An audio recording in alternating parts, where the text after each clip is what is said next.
আল্লাহ সুবহানাহু ওয়া তাআলার আমরা শুকরিয়া আদায় করছি, যিনি আমাদের মধ্যে শেষ নবী মুহাম্মদ সাল্লাল্লাহু আলাইহি সাল্লামকে প্রেরণ করেছিলেন এবং তার উম্মত হিসাবে আমাদেরকে কবুল করেছেন। আলহামদুলিল্লাহ। আল্লাহ সুবহানাহু ওয়া তাআলা নবী সাল্লাল্লাহু আলাইহি সাল্লামকে রিসালাতের দায়িত্ব দিয়েছেন, তাকে সুসংবাদদাতা এবং সতর্ককারী রূপে প্রেরণ করেছেন, কারণ এটাই রিসালাতের দায়িত্ব। আরেকটি বিষয় তিনি তুলে ধরেছেন যে তিনি হচ্ছেন মুআল্লিমুল বাশার, teacher of the human being, সকল মানুষের শিক্ষক। যেমনটি সহিহ মুসলিমের মধ্যে বর্ণিত হয়েছে, তিনি বলেছেন, ইন্নামা বাআসানি আল্লাহু মুআল্লিমান ওয়া মুয়াসসিরা, নিশ্চয়ই আল্লাহ সুবহানাহু ওয়া তাআলা তো আমাকে শিক্ষক হিসাবে প্রেরণ করেছেন এবং প্রেরণ করেছেন যাতে সব কিছু আমি সহজভাবে উপস্থাপন করি। সুতরাং রাসূলুল্লাহ সাল্লাল্লাহু আলাইহি সাল্লাম হচ্ছেন আমাদের আদর্শ, মুআল্লিমুল বাশার, মুআল্লিমুল ইনসান, মুরাব্বি, মুজাক্কি, এই সবগুলো গুণাগুণ তার মধ্যে ছিল। কোথায় পেলাম আমরা? আল্লাহ সুবহানাহু ওয়া তাআলার দেয়া ওহির মধ্যেই এই নির্দেশনা রয়েছে। সূরাতুল আহজাবের 45-46 নম্বর আয়াতে আল্লাহ তাআলা বলছেন, ইয়া আইয়ুহান নাবিয়্যু ইন্না আরসালনাকা শাহিদান ওয়া মুবাশশিরান ওয়া নাযীরা ওয়া দাঈয়ান ইলাল্লাহি বিইذনিহি ওয়া সিরাজাম মুনীরা। হে নবী, নিশ্চয়ই আমরা আপনাকে সাক্ষীদাতা রূপে প্রেরণ করেছি এবং সুসংবাদদাতা রূপে প্রেরণ করেছি এবং সতর্ককারী রূপে, আর আল্লাহর অনুমতি ক্রমে তার দিকে আহ্বানকারী রূপে এবং আলোকবর্তিকা প্রদীপ রূপে আপনাকে আমরা প্রেরণ করেছি। সূরাতুল জুমআর 2 নম্বর আয়াতে আল্লাহ তাআলা বলছেন, হুয়াল্লাযী বাআসা ফিল উম্মিয়িনা রাসূলাম মিনহুম ইয়াতলু আলাইহিম আয়াতিহি ওয়া ইউযাক্কিহিম ওয়া ইউআল্লিমুহুমুল কিতাবা ওয়াল হিকমাহ। তিনি সেই সত্তা যিনি আনপড় নিরক্ষরদের মধ্যে তিনি প্রেরণ করেছিলেন তাদের থেকেই একজন রাসূল, যিনি তাদের কাছে তাঁর আয়াতগুলোকে পাঠ করে শোনাবেন এবং তাদেরকে পরিশুদ্ধ করবেন আর তাদেরকে শেখাবেন আল কিতাব এবং আল হিকমাহ। এখানে নবী সাল্লাল্লাহু আলাইহি সাল্লামের বিশেষণগুলো আমরা দেখছি আল্লাহ নিজে ঠিক করে দিয়েছেন। কি সেগুলো? শাহিদ, মুবাশশির, নাযীর, দাঈ ইলাল্লাহ, মুআল্লিমুল কিতাব ওয়া মুআল্লিমুল হিকমাহ, মুজাক্কি এবং ইয়াতলু আলাইহিম আয়াতিহি, যিনি তাদের কাছে আয়াতগুলোকে তেলাওয়াত করে শোনাবেন, অর্থাৎ আয়াত তেলাওয়াতকারী। সুতরাং আমরা যে নবী সাল্লাল্লাহু আলাইহি সাল্লামকে প্রত্যেকটা কাজে আদর্শ হিসাবে ঘোষণা করছি, মেনে নিচ্ছি, তার মূল কথা হলো তিনি আসলে মূলত আমাদের শিক্ষক। মনে হয় শিক্ষকই হচ্ছেন সেই সর্বময় ব্যক্তিত্ব যিনি মানুষের চিন্তা চেতনা থেকে আরম্ভ করে তার সব কিছুকে পরিশুদ্ধ করেন, তাকে শেখান, তাকে পরিপূর্ণ একজন মুসলিম হিসাবে গড়ে তোলেন, তাকে আদর্শ শেখান, তাকে তত্ত্ব শেখান, তাকে প্র্যাকটিস এবং ব্যবহারিক জীবন কিভাবে পরিচালিত করতে হয় সেটা শেখান। এবং এই কারণেই আল্লাহ সুবহানাহু ওয়া তাআলা তাকে মুআল্লিমুল বাশার করেছেন এবং অনেকগুলো আয়াতে এই কথাটি বলা হয়েছে। নবী সাল্লাল্লাহু আলাইহি সাল্লাম বলছেন, সহিহ মুসলিমের রাওয়ায়াতটি আমি আবারও বলছি, ইন্নাল্লাহা লাম ইয়াবআতনি মুআন্নাতান, আল্লাহ তাআলা আমাকে কঠোরতা আরোপকারী রূপে পাঠাননি, উগ্রবাদী রূপে পাঠাননি। মুআন্নাত মানে যার মধ্যে আনাত আছে, সব কিছুকে উগ্রভাবে উপস্থাপন করে, কাজের সময় সে উগ্রভাবে করে, কথা বলার সময় উগ্রভাবে করে, কঠিনভাবে, মনে হয় যেন এর মধ্যে কোনো সহজতা নেই। রাসূল সাল্লাল্লাহু আলাইহি ওয়াসাল্লাম বলছেন, আল্লাহ আমাকে এভাবে করেননি, বরং রাসূল সাল্লাল্লাহু আলাইহি ওয়াসাল্লাম এত শান্ত, সমাহিত, ভদ্র এবং এত মহান চরিত্রবান ছিলেন যে তাকে দেখলেই মানুষের কলজা জড়িয়ে যেত, তাকে দেখলেই মনে হতো এই পৃথিবীর অন্য সকল মানুষ থেকে ব্যতিক্রম, সবচেয়ে সুন্দর, তার মধ্যে শুধু ভালোবাসা, স্নেহ, মমতা সব কিছুতে ভরপুর, সুন্দর আখলাক। তার কথাটা শোনার সাথে সাথেই মানুষের মধ্যে একটা সুন্দর ইতিবাচক পরিবর্তন চলে আসতো। যারা ঘৃণা নিয়ে, বিদ্বেষ নিয়ে তার কাছে এসেছিলেন, তার দরবারে প্রবেশ করেছিলেন, তারা প্রত্যেকেই তার সাহচর্যে প্রভাবিত হয়ে কতজন যে ইসলাম গ্রহণ করলো, ইতিহাস তার সাক্ষী। এ হলো রাসূলুল্লাহ সাল্লাল্লাহু আলাইহি সাল্লাম। সেই জন্য তিনি বললেন, আল্লাহ তো আমাকে এরকম কঠোরতা আরোপকারী উগ্রবাদী রূপে প্রেরণ করেননি, ওয়ালা মুতাআন্নিতান ওয়ালাকিন বাআসানি মুআল্লিমান ওয়া মুয়াসসিরান। এই অংশটার অর্থ আমরা আগে বলেছিলাম। আসলে এটা হচ্ছে সবচেয়ে সুন্দর পথ, সুন্দর পদ্ধতি, যার মাধ্যমে অন্ধকারকে দূরীভূত করা যায়, যার মাধ্যমে দুর্নীতিকে উচ্ছেদ করা যায়, যার মাধ্যমে অসৎ চরিত্র এবং অশ্লীলতাকে সম্পূর্ণরূপে মূলোৎপাটন করা যায়। এবং সেটি রাসূল সাল্লাল্লাহু আলাইহি সাল্লাম সাফল্যের সাথে করেছিলেন। তার এই 2 দশক ছোট্ট ইসলামী জীবনের মধ্যে তার শিক্ষাদান পদ্ধতি, তার আখলাক, মুরব্বী হিসাবে তার মেথোডোলজি এত স্ট্রং ছিল যে এই অল্প সময়ের মধ্যে গোটা সমাজকে তিনি পরিবর্তন করে দিয়েছিলেন। সমাজের প্রত্যেকটা মানুষ সাহাবা হয়ে গেলেন, তাই না? মদিনা সমাজের কথা মক্কা আমরা দেখতে পাচ্ছি। এবং তারপরে তারা সাহাবা হওয়ার সাথে সাথে কি হয়ে গেলেন? সবচেয়ে ভালো মানুষ হয়ে গেলেন। সাহাবা হওয়ার আগের জীবন আর পরের জীবনের মধ্যে বিশাল পার্থক্য। সাহাবা হওয়ার পরে কি করলেন তারা? তারা নবী সাল্লাল্লাহু আলাইহি সাল্লামের ছাত্রত্ব বরণ করলেন, তার কাছে শিখলেন। তাদের শিক্ষক ছিল স্বয়ং নবী সাল্লাল্লাহু আলাইহি ওয়াসাল্লাম। তার শিক্ষার এতই গুণ, এতই প্রভাব, প্রত্যেকেই মহান মানুষে পরিণত হলেন। এবং সাহাবায়ে কেরামের প্রজন্ম হচ্ছে এই উম্মার সবচেয়ে শ্রেষ্ঠ প্রজন্ম। কার হাতে তারা তৈরি হয়েছিলেন? নবী সাল্লাল্লাহু আলাইহি সাল্লামের হাতে তারা তৈরি হয়েছিলেন। কিভাবে তৈরি হয়েছিলেন? তার শিক্ষাদান পদ্ধতির মাধ্যমে। আসলে শেখানো না কেন, এই যে মা বাবা তারাও কিন্তু আমাদের শিক্ষক, তাই না? সন্তান তাদের কাছে শেখে। আমাদের শিক্ষা প্রতিষ্ঠানের শিক্ষকরা আমাদের শিক্ষক, ইমাম, খতিব আমাদের শিক্ষক, সমাজের বয়োজ্যেষ্ঠ ব্যক্তিরা ছোটদের শিক্ষক। ইসলাম এটাই আমাদেরকে শিখিয়েছে। ফলে আমরা যখন তরুণ থাকি, শিশু থাকি, কিশোর থাকি অথবা কিশোরী তরুণী থাকি, তখন আমাদের শিক্ষকের অভাব হয় না। কিন্তু সমাজটা সুন্দর হতে হবে। সমাজের সকলকে এই মহান শিক্ষকতার দায়িত্ব তাদেরকে পালন করতে হবে, কিন্তু তার আগে আত্মগঠনটা খুব জরুরি। এবং সেই জন্য দরকার রাসূল সাল্লাল্লাহু আলাইহি সাল্লামের আদর্শকে গ্রহণ করা, তাকে কদওয়া হিসাবে গ্রহণ করা, তাকে রোল মডেল হিসাবে গ্রহণ করার মতো একটা মাইন্ড সেট করা এবং তরুণদের মধ্যে সেটিকে ছড়িয়ে দেওয়া। লাকাদ কানা লাকুম ফি রাসূলিল্লাহি উসওয়াতুন হাসানাহ। আল্লাহ সুবহানাহু ওয়া তাআলা সূরাতুল আহজাবের মধ্যে বলেছেন, তোমাদের জন্য রাসূলুল্লাহর মধ্যে রয়েছে উত্তম আদর্শ। উত্তম আদর্শ, উত্তম এক্সাম্পল, দৃষ্টান্ত, রোল মডেল ইত্যাদি।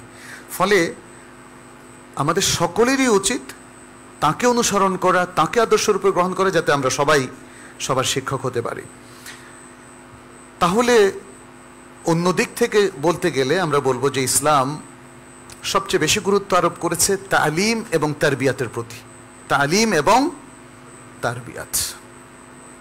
তালিমটা হচ্ছে তত্ত্বীয় শিক্ষা আর তারবিয়াটা হচ্ছে ব্যবহারিক শিক্ষা। ইসলামের শিক্ষার মধ্যে অবশ্যই এ দুটোর একটা সম্মিলন প্রয়োজন হবে। মানে শুধু যদি তত্ত্ব শেখেন তাহলে সমস্যা। তাহলে হবে ইলমুন বেলা আমালিন কাশাজারিন বেলা সামারিন।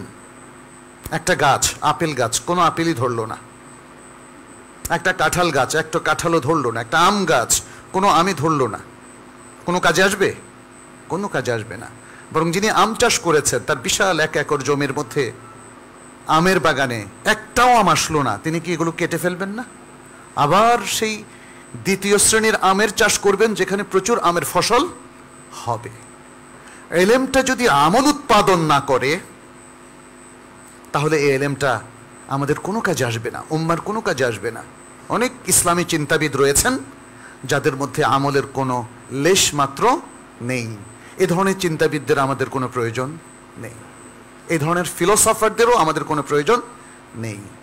ইসলামের জন্য সবসময় দেখেন প্রত্যেকটা মানুষ যাদেরকে রাসূল সাল্লাল্লাহু আলাইহি সাল্লাম নিজ হাতে গঠন করেছিলেন তারা প্রত্যেকেই আমলদার মুসলিম ছিলেন। তারা প্রত্যেকে দেখেন না, তাদের লাইফ স্টাইল সেম। তারা কেউ মিথ্যা কথা বলতেন না, ঘুষ খেতেন না, সুদ খেতেন না, অন্যায়ভাবে মানুষের উপর হামলা করতেন না, কাউকে অন্যায়ভাবে হত্যা করতেন না, সমাজে দুর্নীতি উৎপাদন করতেন না, জেনা করতেন না, ব্যভিচার করতেন না, মদ পান করতেন না। এভাবে সমস্ত নেগেটিভ থেকে তারা মুক্ত ছিলেন। যদি ভুল হয়ে যেত, ইসলাম তো তার একটা ফর্মুলা দিয়েছে, মানুষ হিসাবে কিছু ভুল সব সমাজে সব মানুষের মধ্যেই কিছু না কিছু হবে, তখন তারা তওবা করতেন। আজকে আমাদের সবচেয়ে বেশি প্রয়োজন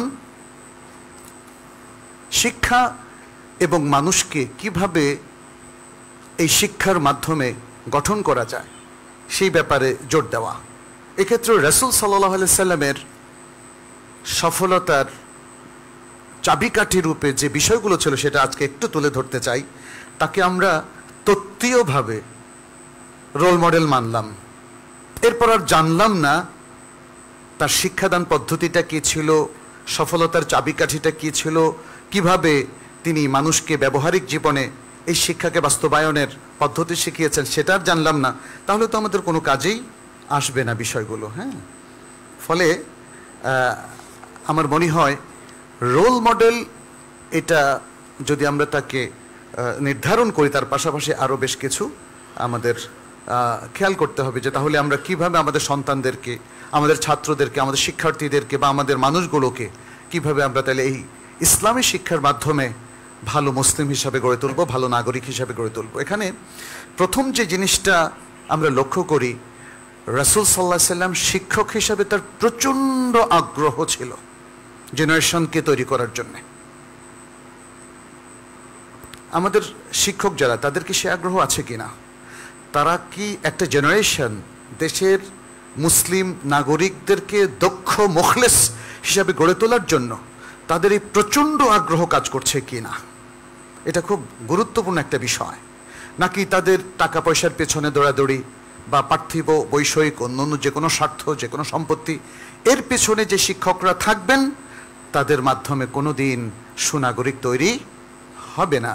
আর যদি শিক্ষক হন দুষ্ট, তার মধ্যে কামনা বাসনার বন্যি কাজ করে, মেয়েদের দিকে হাত দেন, কিংবা অর্থ যশের দিকে তার দৃষ্টি পড়ে যায়, কোচিং করে অন্যায়ভাবে শিক্ষা থেকে মানুষকে দূরে রেখে যদি তিনি শিক্ষা পদ্ধতির চালু করতে চান, তাহলে সেটা দিয়ে আসলে কোনো দিনই পারফেক্ট মানুষ, পারফেক্ট মুসলিম আপনি তৈরি করতে পারবেন না। দেখেন রাসূল সাল্লাল্লাহু আলাইহি সাল্লাম সম্পর্কে আল্লাহ তাআলা কি বলছেন সূরাতুত তাওবার 128 নম্বর আয়াতে, বলেছেন লাকাদ জাআকুম রাসূলুম মিন আনফুসিকুম আজিজুন আলাইহি মা আনিতুম হারিসুন আলাইকুম বিল মুমিনিনা রাউফুর রাহিম।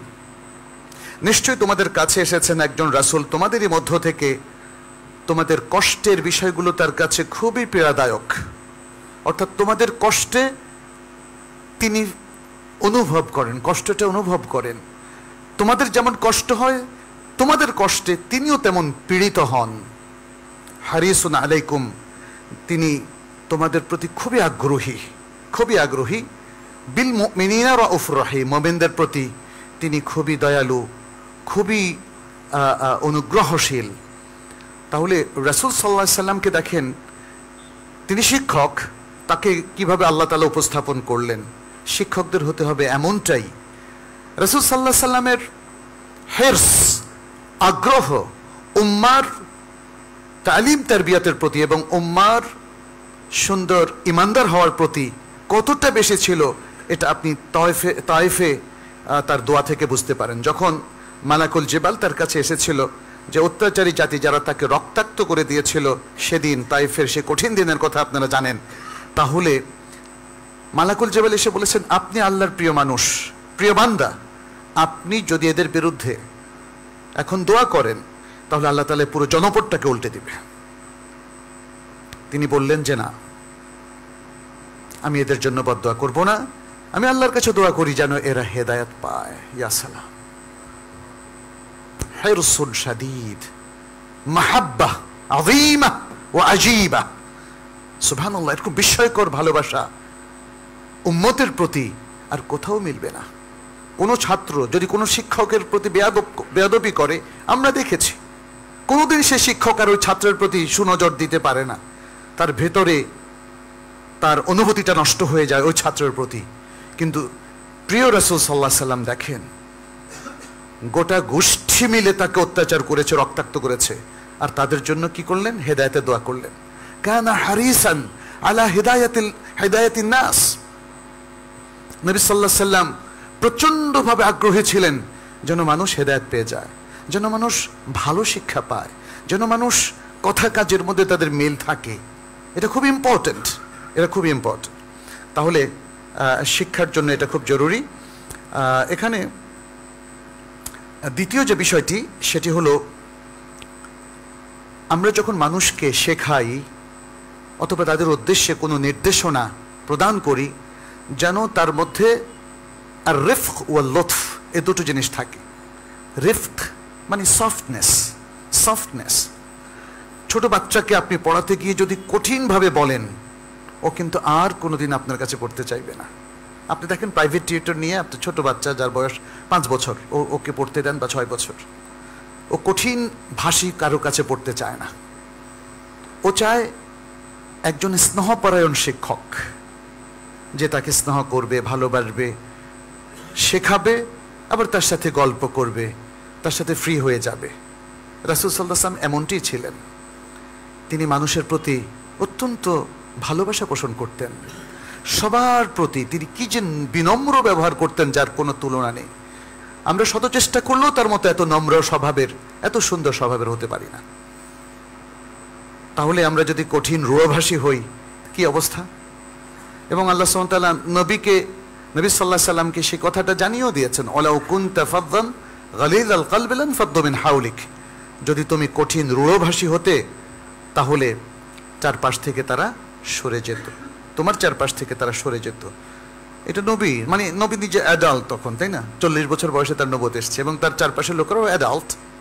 তাহলে এই বয়স্ক বুদ্ধিমান মানুষেরাও তো নম্রতা পছন্দ করে, ছোট বাচ্চারা আরো বেশি পছন্দ করে। অতএব শিক্ষক হিসাবে যারা দায়িত্ব পালন করবেন, তারা অ্যাপয়েন্টেড শিক্ষক নন। আমি বলেছি সবাই শিক্ষক, তাই না? সবাই শিক্ষক। সব পেশার লোকদের মধ্যেই শিক্ষাদানের একটা স্বভাব আছে। গার্মেন্টস ফ্যাক্টরিতেও দেখবেন, যিনি হয়তো পুরো টিমের লিডার, তিনি কিন্তু তার অধীনস্থদেরকে শেখান, তোমাকে আজকে এই কাজ করতে হবে, এইভাবে করতে হবে, তাই না? এটাও তো একটা শিক্ষা। সব ক্ষেত্রেই নম্র এবং বিনম্র হওয়া, এটি একটা চমৎকার বৈশিষ্ট্য, যেটি রাসূল সাল্লাল্লাহু আলাইহি সাল্লামের মধ্যে ইন্টিগ্রেটেড ছিল। আমাদের সবার মধ্যে সেটি থাকা প্রয়োজন। সহিহ মুসলিমের একটি বর্ণনা এসেছে, ইন্নার রিফকা লা ইয়াকুনু ফি শাইইন ইল্লা জানা লা ইউনজিরু মিন শাইইন ইল্লা শানা। যে রিফক যদি কোনো কিছুর মধ্যে থাকে, তাহলে এটা ওই জিনিসটাকে সুশোভিত করে দেয়, অলংকৃত করে দেয়। আপনার মধ্যে, আপনার ব্যবহারে যদি রিফক এবং নম্রতা থাকে, তাহলে আপনি একজন অলংকৃত মানুষ, এমন একজন মানুষ। এই রিফকের কারণে আপনার মর্যাদা, আপনার গ্রহণযোগ্যতা সবার কাছে অনেক বেশি হবে। শিক্ষকদের শিক্ষকতার মাহাত্ম্য এখানেই নিহিত, কারণ শিক্ষার্থীদের কাছে তার গ্রহণযোগ্যতাটাই মেইন। আপনি কথার ফুলঝুরি উপস্থাপন করে সুন্দরভাবে অনেক ইনফরমেশন দিলেন, কিন্তু শিক্ষার্থীদের কাছে গ্রহণযোগ্যতা না থাকলে কোনো কাজে আসবে না এটা। এরপরে বলা হয়েছে, আর কোনো জিনিস থেকে যদি রিফক এবং নম্রতাকে উঠিয়ে নেওয়া হয়, তাহলে সেটা ওটাকে কলঙ্কিত করে দেয়, কলুষিত করে দেয়। আপনি দুর্ব্যবহার করলে দেখবেন সকলেই আপনাকে ঘৃণা করা শুরু করবে। এটা একটা কলঙ্ক, এটা একটা ব্যর্থতা, অসফলতা। এখানে দেখেন রাসূল সাল্লাল্লাহু আলাইহি ওয়াসাল্লাম তিনি মানুষের সাথে এই নম্র ব্যবহারের জন্য বেশ কিছু উসলুব, পদ্ধতি ব্যবহার করেছেন। যেমন আমরা দেখি যে তিনি হাস্যমুখে কথা বলতেন, হাস্যমুখে তিনি কথা বলতেন। একটা হাদিসের মধ্যে আমরা পাই জারির ইবনে আব্দুল্লাহ আল বাজালি রাদিয়াল্লাহু তাআলা আনহু, তিনি বলছেন, মা হাজাবানি আন নবী সাল্লাল্লাহু আলাইহি ওয়াসাল্লাম মুনযু আসলামতু ওয়ালা রাআনি ইল্লা তাবাসসামা ফি ওয়াজহি। যতবারই আমি ইসলাম গ্রহণের পর থেকে নবী সাল্লাল্লাহু আলাইহি ওয়াসাল্লামের কাছে তার সাথে দেখা করেছি বা তিনি আমাকে দেখেছেন, ততবারই তিনি আমার দিকে চেয়ে মুচকি হাসি দিয়েছেন। সুবহানাল্লাহ। একটা সুন্দর মুচকি হাসি বিনম্র ব্যবহারের একটা সুন্দর আলামত। মুচকি হাসিটা আপনি যার দিকেই দিবেন সে ভাববে যে আপনি তার প্রতি সন্তুষ্ট। আর যদি হাসি আপনার মুখে না থাকে তখন ভাববে যে কিছু একটা বোধহয় উনি আমার বিরুদ্ধে পোষণ করছেন, এবং যেটা আসলে আপনাকে রূঢ়ভাষী বা কঠোর হৃদয়ের অধিকারী হিসেবে চিহ্নিত করবে। জাবির ইবনে আব্দুল্লাহ রাদিয়াল্লাহু তাআলা আনহু থেকে আরেকটা হাদিস বুখারী মুসলিমে এসেছে, তিনি বলেন যে মা সুইলা রাসূলুল্লাহ সাল্লাল্লাহু আলাইহি ওয়াসাল্লাম শাইআন কাত্তু ফাকালা লা। রাসূল সাল্লাল্লাহু আলাইহি ওয়াসাল্লাম এর কাছে যা কিছু চাওয়া হতো তিনি কখনো না বলেন না। এটাও একটা সুন্দর বিনম্র উপস্থাপন, তাই না? না তুমি এটা করো না, এটা করতে পারবে না, না তোমাকে এটা দেব না, না। এমনকি ওনার নিজের পরিহিত বস্ত্র যদি কেউ চাইতো তিনি দিয়ে দিতেন। কি চমৎকার ব্যবহার। আনাস রাদিয়াল্লাহু তাআলা আনহু বলেন, সহিহ মুসলিমের বর্ণনা, তিনি বলেন, ওয়াল্লাহি লাকাদ খাদামতুহু 9 সিনিনা মা আলিমতুহু ক্বালা লিশাইইন সানাতুহু লিমা ফাআলতা কাযা ওয়া কাযা। তিনি বলেন, আল্লাহর কসম, আমি 9 বছর ধরে রাসূল সাল্লাল্লাহু আলাইহি ওয়াসাল্লামের খেদমত করেছি। যতদূর আমি জানি তিনি আমাকে যখনই কোনো কাজ করতে বলেছেন আমি করেছি। তিনি একথা বলেন নাই যে কেন তুমি এটা করলা, এই ধরনের প্রশ্ন করেন নাই যেটা আমি করেছি। আউল লিশাইইন তারাকতুহু, অথবা যে কাজটা আমি ছেড়ে দিয়েছি তিনি কখনো বলেননি হাল্লা ফাআলতা কাযা ওয়া কাযা, কেন তুমি এটা করো নাই, ওটা করো নাই। সুবহানাল্লাহ।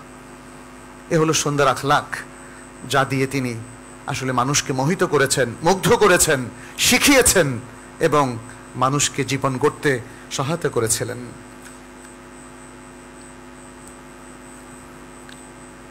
আচ্ছা, এখানে মুআবিয়া ইবনুল হাকাম রাদিয়াল্লাহু তাআলা আনহুর কাহিনী আপনাদের হয়তো অনেকেরই জানা আছে। সালাতের মধ্যে তিনি কথা বলতেছিলেন, এরপরে অন্য সাহাবারা তার প্রতি খুব রাগের দৃষ্টি হেনেছিলেন। তখন নবী সাল্লাল্লাহু আলাইহি সাল্লামের আমলটা, কথাটা তাকে কিভাবে প্রভাবিত করেছে সেটা তিনি এখানে তুলে ধরেছেন। বললেন যে আমি যখন সালাতের মধ্যে এভাবে কথা বললাম তখন লোকজন সালাতের মধ্যে আমার দিকে চোখ ঘোরানো শুরু করলো, মানে আমার দিকে দৃষ্টি দেওয়া শুরু করলো। কি যেন করে ফেললাম আমি ভয় পেয়ে গেলাম, কি করলাম আমি। হ্যাঁ, তারপরে তিনি বললেন যে মা লাকুম তানজুরুনা ইলাইয়া, আমার দিকে কেন তাকাচ্ছ তোমরা, কারণ সালাতের মধ্যে তো কথা বলা যায় না, কেন তাকাচ্ছ তোমরা। তখন মানে ইনি যখন আবার মানে মুখে বললেন তো মা লাকুম তানজুরুনা ইলাইয়া, তখন তারা এই যে রানের উপরে একটু আওয়াজ করা শুরু করলো যে তুমি চুপ করো, চুপ করো, সালাতের মধ্যে কথা বলা যাবে না। কথা দিয়ে না, মুখ দিয়ে না, তারা আওয়াজ করা শুরু করলো। এরপরে যখন আমি চুপ করলাম, সালাতের পরে রাসূল সাল্লাল্লাহু আলাইহি সাল্লাম আমাকে কি বললেন মানে বুঝাই দিলেন। রাসূল সাল্লাল্লাহু আলাইহি সাল্লাম তাকে ডাকলেন, সুন্দর করে বুঝিয়ে দিলেন ব্যাপারটা। তখন তিনি একটা উক্তি করেছিলেন, মা দরাবানি ওয়ালা কাহারানি ওয়ালা সাব্বানি মা রাআইতু মুআল্লিমান ক্বাবলাহু ওয়ালা বা'দাহু আহসানা তা'লিমান মিনহু। বলেন যে আল্লাহর কসম, তিনি আমাকে প্রহার করলেন না, আমাকে মানে কোনো ধরনের চাপ সৃষ্টি করলেন না এবং আমাকে কোনো গালিগালাজ করলেন না। আমি এর পূর্বে এবং এর পরে তার চাইতে উত্তম কোনো মুআল্লিম, কোনো শিক্ষক আমি দেখি নাই। সুবহানাল্লাহ। রাসূলুল্লাহ সাল্লাল্লাহু আলাইহি ওয়াসাল্লাম। তৃতীয় যে বৈশিষ্ট্য নবী সাল্লাল্লাহু আলাইহি ওয়াসাল্লামের শিক্ষক হিসেবে ছিল সেটা হলো তাওয়াদু। তিনি তাওয়াদুটাকে এত জরুরি মনে করতেন, একটা সহিহ হাদিসে তিনি বলেছেন, মান তাওয়াদা লিল্লাহি রাফাহুল্লাহ, যারা আল্লাহর জন্য বিনয় অবলম্বন করবে আল্লাহ তাআলা তাকে উচ্চকিত করবেন, সম্মানিত করবেন। নবী সাল্লাল্লাহু আলাইহি ওয়াসাল্লাম অতি বিনয়ী ছিলেন। সুতরাং তার পরবর্তী যারা আলেম হবেন, তলেবুল ইলম হবেন, যারা দাঈল আল্লাহ হবেন, যারা মুআল্লিম হবেন এবং যারা প্যারেন্টস হবেন, পিতামাতা নিজের সন্তানদেরকে শেখাবেন, তাদের জন্য এই তাওয়াদুটা খুবই জরুরি। তাহলে আশা করা যায় যে তাদের সন্তানেরাও এবং শিক্ষার্থীরাও তাদের কাছ থেকে এটা শিখবে এবং তাদের কাছ থেকে অ্যাকসেপ্ট করবে। আবু রিফা বলেন, আমি একবার নবী সাল্লাল্লাহু আলাইহি সাল্লামের কাছে গেলাম, তখন তিনি খুতবা দিচ্ছিলেন। আমি তখন বললাম, ইয়া রাসূলুল্লাহ, রাজুলুন গরীবুন জাআ ইয়াসআলু আন দীনিহি, একজন অপরিচিত মানুষ আপনার কাছে এসে দিন সম্পর্কে জানতে চায়। লা ইয়াদরি মা দীনুহু, তিনি জানেন না যে তার দিন কি। ক্বালা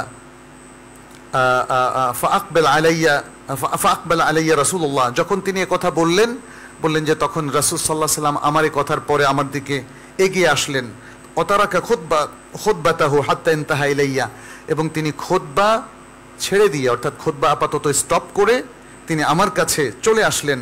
ফাআতা বিকুরসি হাসিবতু কাওয়াইমাহু হাদিদা, তিনি একটা চেয়ার নিয়ে আসলেন, আমার মনে হয় যেন তার পাগুলো লোহার ছিল।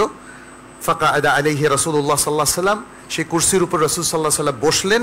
ওয়াজআলা ইউআল্লিমুনি মিম্মা আল্লামাহুল্লাহ, এবং আল্লাহ তাকে যে ইলম দিয়েছেন সেই ইলম থেকে আমাকে শেখানো শুরু করলেন। তাহলে রাসূল সাল্লাল্লাহু আলাইহি সাল্লাম দেখেন, এখানে এই লোককে বলতে পারতেন তুমি এখন কথা বলো না, আমি এখন খুতবা দিচ্ছি। মানে তিনি একজন ইন্ডিভিজুয়াল ব্যক্তিকেও গুরুত্ব দিয়ে তিনি প্রমাণ করলেন যে তিনি কতটা মুতাওয়াদা এবং কতটা বিনয়ী। চতুর্থ বিষয়টা হচ্ছে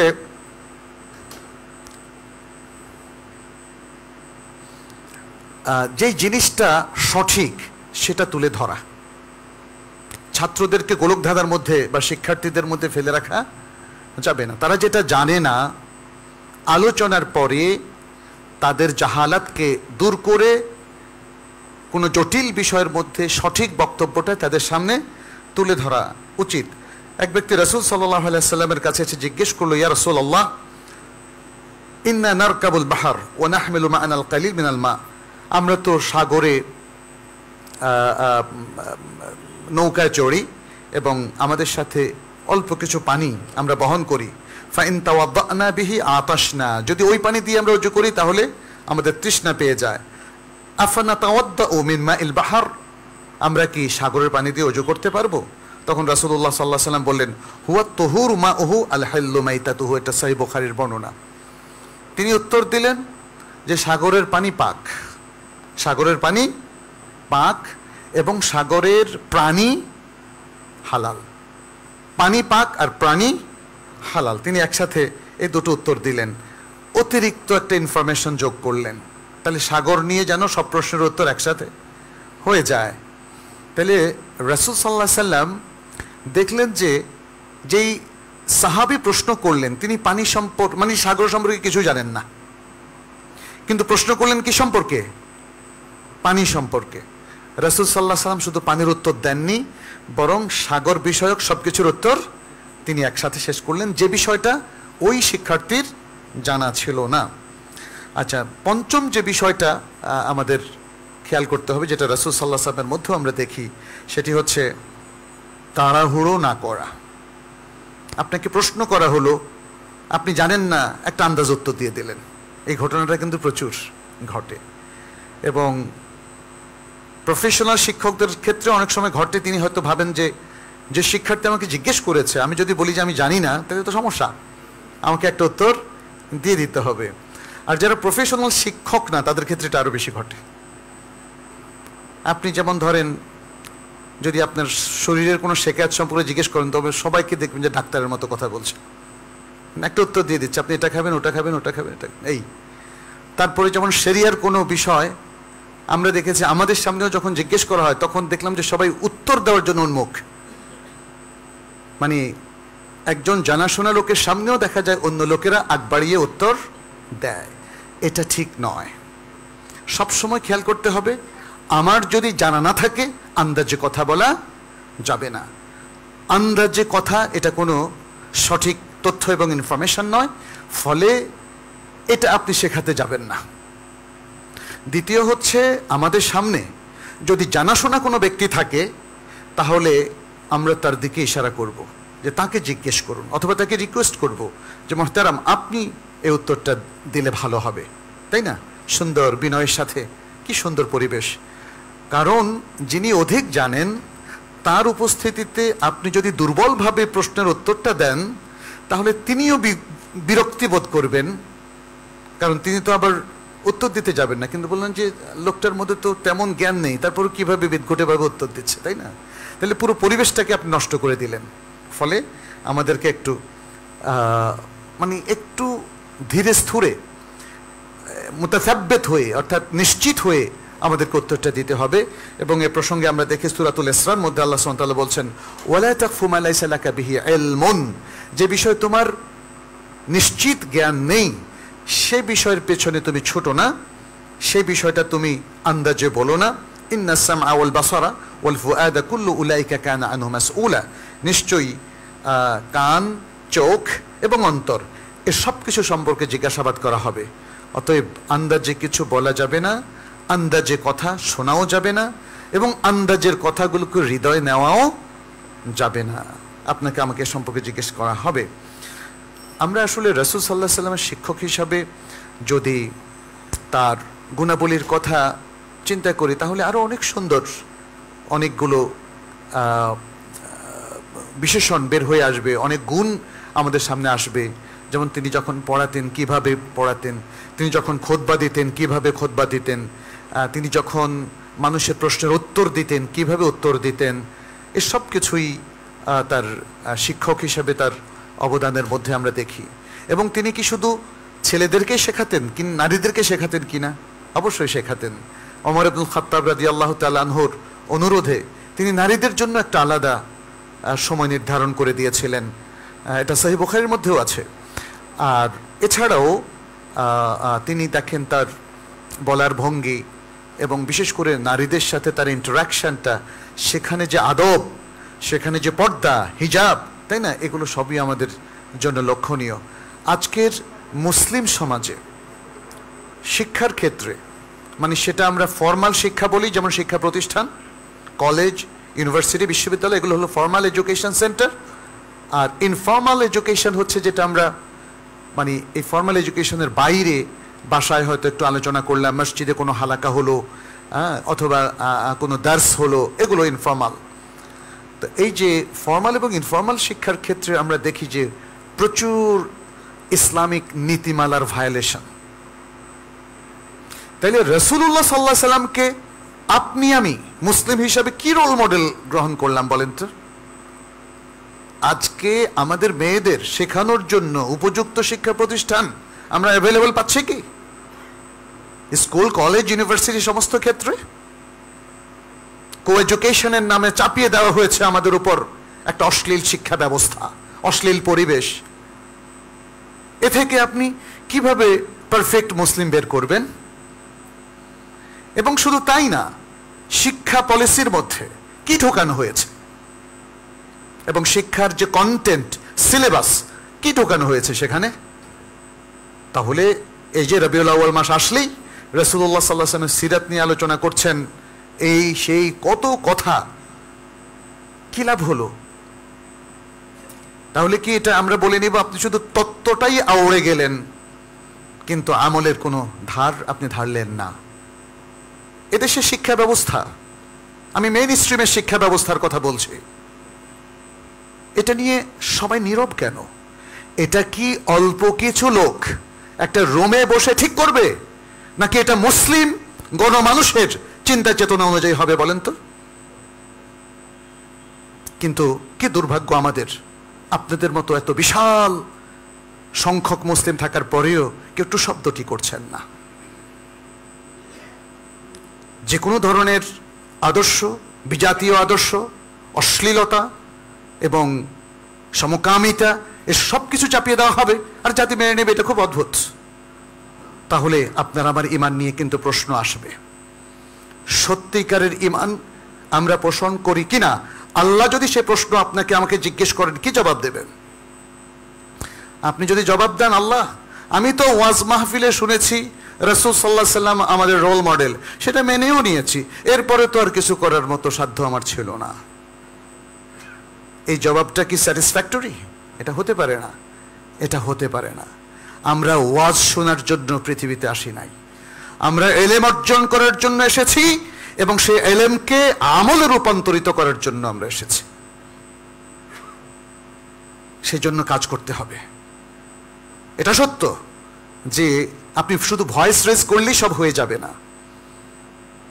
কিন্তু এই জন্য কাজ করতে হবে। একটা সমাজের, মুসলিম সমাজের শিক্ষা ব্যবস্থা এতটা ভঙ্গুর হতে পারে কি করে? প্রতিটা বিশ্ববিদ্যালয়, প্রতিটা শিক্ষা প্রতিষ্ঠান কো এডুকেশনে ভরে যেতে পারে কি করে? অথচ মুসলিম জনসংখ্যার দেশ, অধিকাংশ মুসলিম সংখ্যাগরিষ্ঠের দেশ, মুসলিম মানুষ কোথায়, মুসলিম চেতনা কোথায়, এটা আমাদের আজকে ভাবতে হবে। আমি আপনাদেরকে বলবো, শুধু ওয়াজে সন্তুষ্ট থাকবেন না, শুধু কথা দিয়েই দায়িত্ব শেষ করবেন না, এবং কথা শুনে দায়িত্ব শেষ করবেন না। আপনাদেরকে আসল কাজটি করতে হবে। যারা এ ব্যাপারে দায়িত্বশীল, আমাদের বিভিন্ন মন্ত্রণালয় এবং বিশেষ করে শিক্ষা মন্ত্রণালয়, সকলে মিলেই তো সব কাজগুলো করছেন, তাদের প্রতি আমাদের পরামর্শ, সারা পৃথিবীর মুসলিম মানুষের আপনারা প্রতিনিধিত্ব করুন, আমাদের মুসলিম মানুষের প্রতিনিধিত্ব করুন, কোরআন সুন্নাহর প্রতিনিধিত্ব করুন। এর মধ্যে কোনো লজ্জা নেই। লজ্জা হচ্ছে যদি আপনি অন্য আদর্শের, অন্য ধর্মের এবং অন্য চেতনার, অন্য মতবাদের জিনিসগুলোকে আমাদের মুসলিমদের উপর চাপিয়ে দেন। এটা হলো লজ্জার। আমাদের স্বাতন্ত্র্য তখন থাকে না, তখন নপুংসকে পরিণত হয়ে যাবে প্রত্যেক মানুষ। এটা আমাদের জন্য লজ্জার, এটা আমাদের জন্য লজ্জার। মুসলিম হিসাবে ইসলামী সভ্যতা, ইসলামী সংস্কৃতি, ইসলামী আকিদা, ইমান, আমল, ইবাদত এবং হালাল হারাম ভিত্তিক মুআমালাত এবং সুন্দর আখলাক, এসব কিছু আমাদের শিক্ষার মধ্যে থাকতে হবে। নতুবা ইসলামী চেতনা হারিয়ে যাবে এবং এমন একটা অদ্ভুত জাতি এই জায়গাটা তৈরি করে নেবে, যারা যে কাদের প্রতিনিধিত্ব করছে তারা সেটা জানবে না। কারণ মনে রাখবেন, অন্য জাতিরা কোনোদিন, তাদেরকে যদি আপনি হুবহু অনুসরণ করেন, আপনাকে তারা নিজেদের অন্তর্ভুক্ত করবে না। আপনারা মাইকেল মধুসূদনের কথা শুনেছেন, ইংরেজ কবি হতে চেয়েছিলেন, কিন্তু ইংরেজরা তাকে নেয়নি, যদিও তিনি কবিতা অত্যন্ত উন্নত মানের লিখেছিলেন। আজকে আপনি আমেরিকান, ইউরোপিয়ানদেরকে অনুসরণ করবেন, আপনাকে তারা নেবে না। আপনি অন্য দেশের পৌত্তলিকদের অনুসরণ করবেন, তারা আপনাকে আপন করে নেবে না। আমাদের সবচেয়ে আপন কি আল্লাহ সুবহানাহু ওয়া তাআলা না? আমাদের সবচেয়ে বড় পরিচয় কি আমরা মুমিন মুসলিম না? ব্যাস, এটাই আমাদের একমাত্র পরিচয়। আসুন সেভাবে আমরা আমাদের জীবনটাকে গড়ি, এবং এই গড়ার জন্যই রাসূলুল্লাহ সাল্লাল্লাহু আলাইহি ওয়াসাল্লামকে আমাদের প্রয়োজন, তার আদর্শ অনুসরণ করা আমাদের প্রয়োজন। তিনি জীবিত থাকাকালে সাহাবাদের শিক্ষক ছিলেন, মৃত্যুর পরেও তিনি সমগ্র উম্মার শিক্ষক। শুধু তাই না, তিনি সমগ্র মানবতার শিক্ষক, কারণ তার শিক্ষা আজও তেমনি জলজান্ত রয়েছে আমাদের মধ্যে, যেমনটা সাহাবাগণ পেয়েছিলেন, কিছুই হারিয়ে যায়নি। আসুন তার শিক্ষাটাকে আমরা ধারণ করি এবং তার শিক্ষার মূল মন্ত্রটাকে আমরা আমাদের শিক্ষা পলিসির মধ্যে ছড়িয়ে দিই, আমাদের কন্টেন্টের মধ্যে, সিলেবাসের মধ্যে যেন সেটা থাকে। তাহলেই আমরা আশা করি দেশ সুন্দর হবে, সমাজ সুন্দর হবে এবং মানুষগুলো সুন্দর হবে ইনশাআল্লাহ। আল্লাহর কাছে তৌফিক কামনা করি, তিনি যেন আমাদের জন্য এগুলোকে সহজ করে দেন, তিনি যেন নবী সাল্লাল্লাহু আলাইহি ওয়াসাল্লামের আদর্শ ভিত্তিক জীবন গড়ার তৌফিক দান করেন এবং তার শিক্ষা পদ্ধতি, শিক্ষাক্রম, শিক্ষা কারিকুলামকে ধারণ করার তৌফিক দান করেন। আকুলু কাওলি হাযা ওয়া আস্তাগফিরুল্লাহ লি ওয়া লাকুম ওয়া লিসাইরিল মুসলিমিন ফাস্তাগফিরুহু ইন্নাহু হুয়াল গফুরুর রহিম।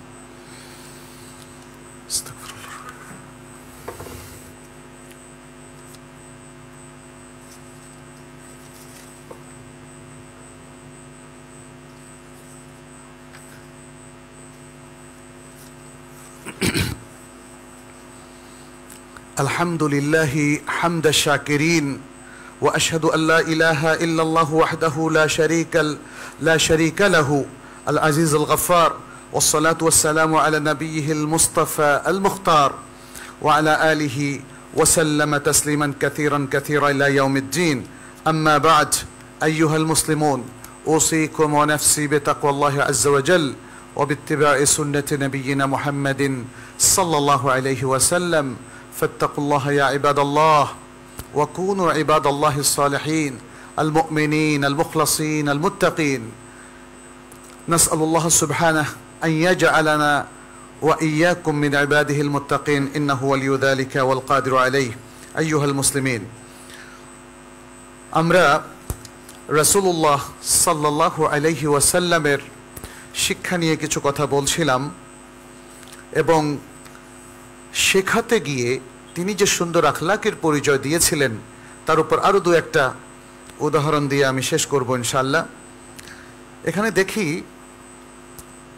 মানে শিক্ষার মধ্যে একটা গুরুত্বপূর্ণ পাঠ হচ্ছে কিভাবে যারা বিভিন্ন ভুল করে বসে বা অপরাধ করে বসে তাদেরকে আপনি কিভাবে সংশোধন করবেন, তাদের যে খাতা বা ত্রুটি সেটাকে কিভাবে রিপেয়ার করবেন। এক্ষেত্রে রাসূল সাল্লাল্লাহু আলাইহি ওয়াসাল্লামের আসলে যে যে এক্সাম্পলগুলো ছিল এটা ছিল অসাধারণ। যেমন আমরা তাবুক যুদ্ধের কথা জানি, এই যুদ্ধে কয়েকজন সাহাবা তারা যাননি দুনিয়ার কিছু ওজরের কারণে, কারো বাগানের ওজর ছিল, কারো দুনিয়াবি কিছু ওজর ছিল, ইমানের হয়তো কিছু দুর্বলতা তাদেরকে পেয়ে বসেছিল, যে কারণে তারা পরবর্তীতে যখন মুনাফিক যারা যায়নি তারা মিথ্যা কথা বলছিল, তারা আর মিথ্যা কথা বলেনি, তারা সত্য কথা বলেছেন। রাসূল সাল্লাল্লাহু আলাইহি সাল্লামের কাছে এসে নিজেদের দুনিয়ার ওজরের কথা বললেন, কিন্তু এই ওজর তো গ্রহণযোগ্য হবে না ইসলামে।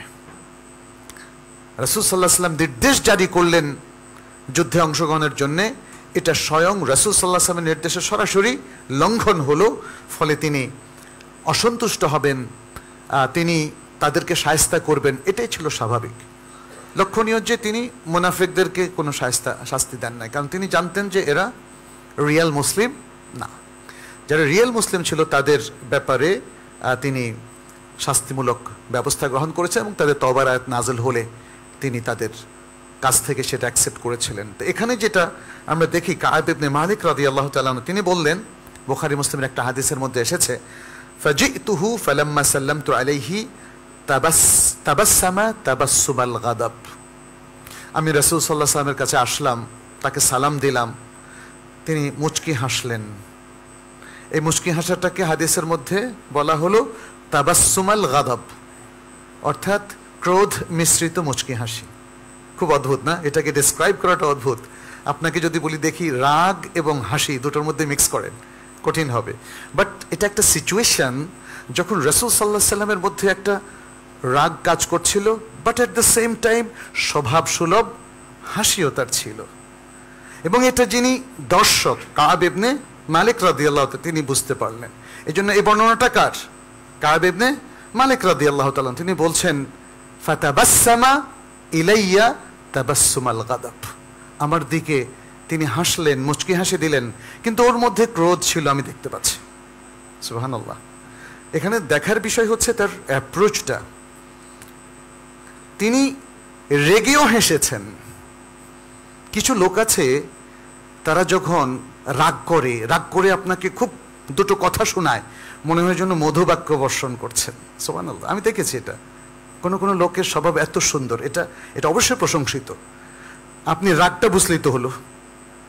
রাগের জন্য কি অশ্লীল গালিগালাজ প্রয়োজন? কিন্তু আমাদের লোকেরা মনে করে হ্যাঁ অশ্লীল গালিগালাজ প্রয়োজন। যেমন আমাদের অনেক ভাইয়েরা মনে করে তালাক দিতে গেলে অনেক মাথা গরম করতে হবে, নারীদেরকে নির্যাতন করতে হবে, তারপরে গিয়ে তালাক। Very bad example. এটা হবে না। তালাকও দিতে হবে, যদি দিতেই হয় সংসারের শেষ সমাধান হিসাবে মিউচুয়াল আন্ডারস্ট্যান্ডিং এর মাধ্যমে। এটা হলো আদর্শ। এখানেও একজন আদর্শ শিক্ষক তিনি গালিগালাজ করে আজে বাজে কথা বলবেন না, তিনি শান্ত সমাহিত থেকে সুন্দরভাবে তার রাগটা প্রকাশ করবেন, যেটা এখানে আমরা রাসূল সাল্লাল্লাহু আলাইহি সাল্লামকে দেখি। আরেকটা চমৎকার দৃষ্টান্ত আমরা দেখি, রাসূল সাল্লাল্লাহু আলাইহি সাল্লাম যখন তার কাছে একজন তরুণ এসে বললেন, ইয়া রাসূলুল্লাহ আমি জেনা করতে চাই, আমাকে জেনার অনুমতি দিন। হাদিসটা আপনারা অনেকে পড়েছেন বোধ হয়, এই জন্য লম্বা করবো না। তিনি বললেন, আসো আমার কাছে আসো, তুমি কি এটা তোমার মায়ের জন্য পছন্দ করবে? তখন তো সে খুব রিয়াক্টিভ, লা ওয়াল্লাহি ইয়া রাসূলুল্লাহ, মানে মায়ের ব্যাপারে এইটা, তাই না, এটা তো কেউ সহ্য করতে পারে না। তখন সে খুব স্ট্রংলি বলল, আমি কখনো সেটা পছন্দ করব না। তাহলে তোমার বোনের ব্যাপারে? বলছে না। তোমার কন্যা? না। তোমার খালা? না। তোমার ফুফা? না। তাইলে তুমি এখন যে প্রস্তাব দিলে, এটা কারো না কারো, জেনা করতে হলে তো কারো না কারো কোনো মহিলা লাগবে। সে মহিলা কারো ফুফু, কারো কন্যা, কারো বোন, কারো খালা। তাহলে সবার তো একই উত্তর না, তাহলে তো এটা সম্ভব না। দেখেন তাকে কিভাবে তিনি ইন্টেলেকচুয়ালি তাকে কনভিন্স করলেন, কিভাবে বুঝালেন। সুবহানাল্লাহ। এটা হচ্ছে রাসূল সাল্লাল্লাহু আলাইহি ওয়াসাল্লামের বুদ্ধিবৃত্তিক অ্যাপ্রোচ, যা দিয়ে তিনি মানুষের মাইন্ডটাকে পরিষ্কার করে দিলেন। সুবহানাল্লাহ। এভাবেই আসলে আমাদের শিক্ষকদেরকে কাজ করতে হবে, তাড়াহুড়ো করলে হবে না। রাসূলুল্লাহ সাল্লাল্লাহু আলাইহি ওয়াসাল্লাম দেখেন শাস্তি দেওয়ার ক্ষেত্রে, হ্যাঁ,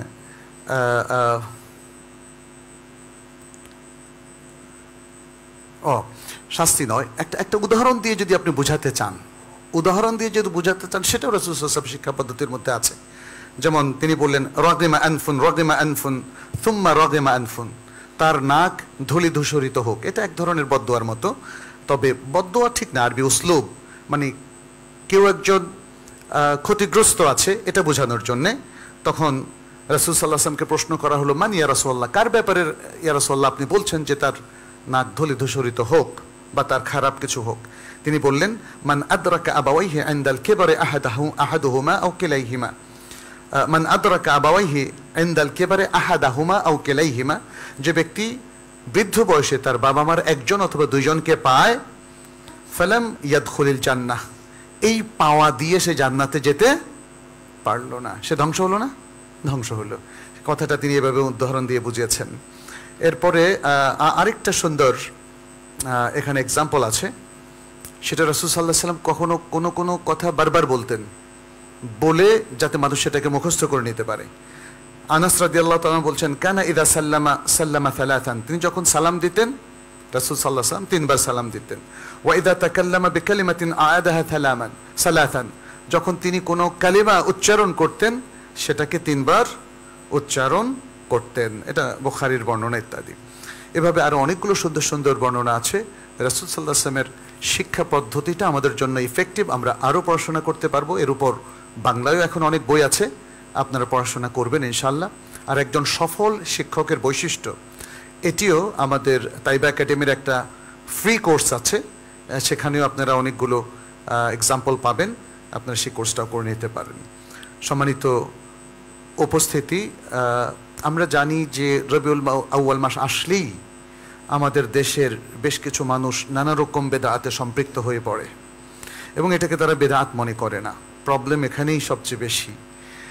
বেদাআত নিয়ে আসলে আমার মনে হয় হয়তো আমাদের আলোচনা করা উচিত। আমি গত মাসে বেদাআত চেনার মূলনীতি এই বিষয়ে হালাকা শুরু করেছিলাম।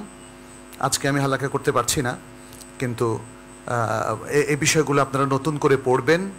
এই বিষয়ে ছোট্ট একটা বইও আছে, আমাদের অনলাইনে পাবেন, বেদাত চেনার মূলনীতি।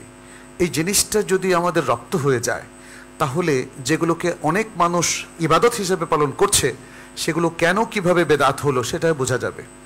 এখন মানুষ মনে করে আপনি বেদাত বলছেন, আমি তো বলছি না, মনে হয় যেন বেদাত চিহ্নিতকারী আমরা হতে পারি। নো, এটা শরীয়তের মূলনীতি অনুযায়ী হতে হবে। অনেকে ঈদে মিলাদুন্নবী পালন করছেন, মিলাদ পালন করছেন, জশ্নে জুলুস করছেন, এরকম আরো অনেকগুলো বড় বড় বেদাত তারা করছেন। এগুলো সম্পর্কে আমরা আপনাদেরকে সতর্ক করছি।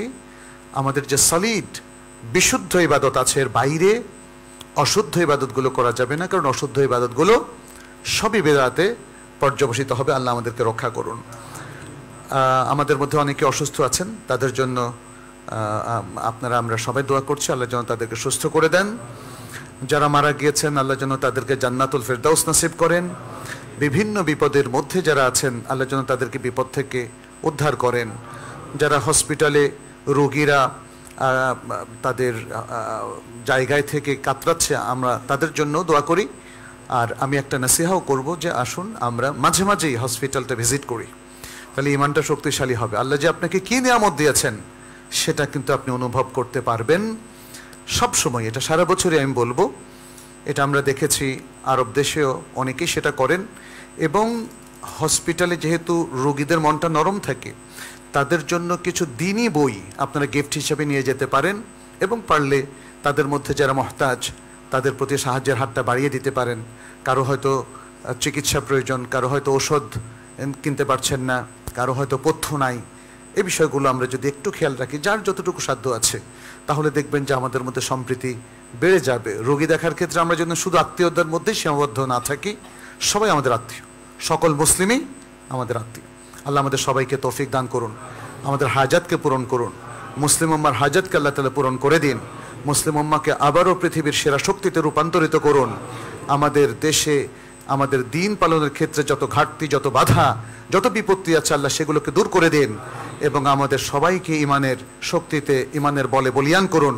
আল্লাহর কাছে সে দোয়া করি। হাদা ওয়াসাল্লু ওয়াসাল্লিমু আলা নবিয়িনা মুহাম্মদ ফাকাদ ক্বালা আল্লাহু সুবহানাহু ইন্নাল্লাহা ওয়া মালাইকাতাহু ইউসাল্লুনা আলান নবী ইয়া আইয়ুহাল্লাযীনা আমানু সাল্লু আলাইহি ওয়া সাল্লিমু তাসলিমা। وقال النبي صلى الله عليه وسلم من صلى علي مرة صلى الله عليه بها 10. اللهم صل وسلم وبارك وأنعم على نبينا محمد، وارض اللهم عن الخلفاء الراشدين وعن الصحابة أجمعين وعنا معهم بعفوك وكرمك يا أكرم الأكرمين. اللهم أعز الإسلام والمسلمين، اللهم انصر الإسلام والمسلمين، اللهم تقبل منا ومن المسلمين يا رب العالمين. عباد الله، إن الله يأمر بالعدل والإحسان وإيتاء ذي القربى وينهى عن الفحشاء والمنكر والبغي يعظكم لعلكم تذكرون. فاذكروه يذكركم واشكروه يزدكم ولذكر الله أكبر والله يعلم بما تصنعون. وأقيموا